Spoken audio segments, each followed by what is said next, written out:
Hi YouTube family, welcome to the EcoSmart with Dipakshi. So today I am discussing the most expected, the 100% guaranteed question of your board exam. और ये सबको पता होना चाहिए, ये सिर्फ स्टूडेंट्स के लिए नहीं है, ये इंफॉर्मेशन सबके लिए है कि जो इंडिया के जो रुपीज हैं वो बहुत ज्यादा डेप्रिशिएट हो चुका है।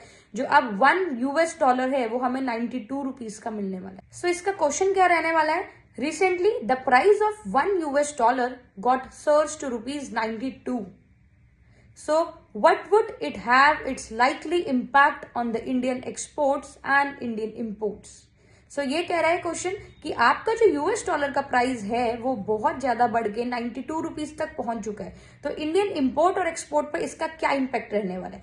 सबसे first, D for depreciation, D for दुख। प्रीवियस वीडियो में हमने डिस्कस किया था, अगर हमारा प्राइस बढ़ रहा है 92 पर डॉलर हो गया तो हमें दुख होगा। तो ये सिचुएशन कौन सी है? सबसे पहले आपको ये मार्क करना है, it is a situation of currency depreciation. ये करेंसी क्या है? डेप्रिशिएट हो गई है।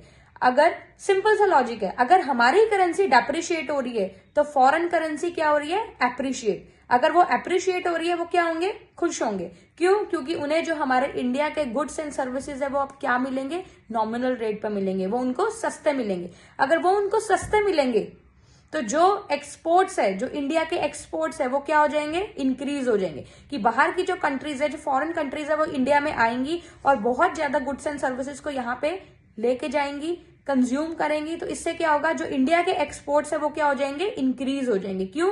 क्योंकि उनको अब हमारे जो गुड्स एंड सर्विसेज है वो क्या पड़ रहे हैं? चीपर पड़ रहे हैं। अगर मैं बात करूं इंडियन इंपोर्ट्स की, इंपोर्ट अगर हमें इंडिया से कुछ ना कुछ बाय करना है फॉरेन करेंसी में तो हमें $1 को खरीदने के लिए 92 रुपीज देने पड़ेंगे। हमें ज्यादा रुपीज पे करने पड़ रहे हैं तो हमें जो इंपोर्ट्स है वो महंगे पड़ रहे हैं। तो इससे क्या होगा? जो हमारे इंपोर्ट्स है वो क्या हो जाएंगे? डिक्लाइन हो जाएंगे। हम बाय नहीं करेंगे। जब हमें इतना ज्यादा एक्सपेंसिव पड़ रहा है तो हम क्यों बाय करें? तो इसका इम्पैक्ट क्या हुआ? जो हमारे इंपोर्ट्स हैं वो क्या हो गए? डिक्लाइन। एक्सपोर्ट्स क्या हो गए? वो इंक्रीज हो गए। क्यों? क्योंकि उनको हमारे गुड्स क्या पड़ रहे हैं? सस्ते पड़ रहे हैं, चीप।